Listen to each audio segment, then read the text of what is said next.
Jadi surat suara yang ibu bapak sekalian lipat ini adalah surat suara yang digunakan oleh pemilih pada 14 Februari tahun 2024.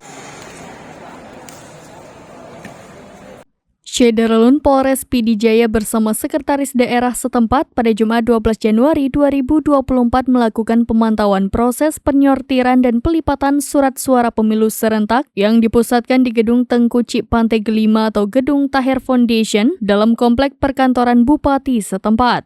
Dalam kegiatan tersebut, pihak Komisi Independen Pemilihan atau KIP setempat turut melibatkan 84 tenaga kerja lepas. Kapolres Pijai AKBP Dodon Priambodo SHSIKMSI bersama Sekda Insinyur Haji Jailani Pramat kepada serambinews.com pada Jumat 12 Januari 2024 mengatakan, pemantauan ini sebagai langkah dalam memberikan kenyamanan dan ketertiban dengan melibatkan puluhan personil gabungan baik polisi, Satpol PP dan juga Panwaslu.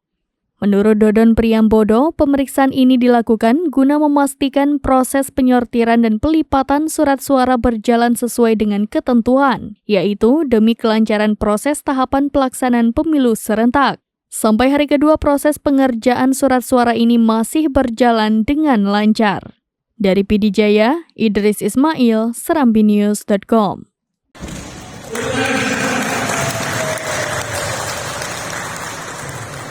Download Tribun X sekarang, menghadirkan lokal menjadi Indonesia.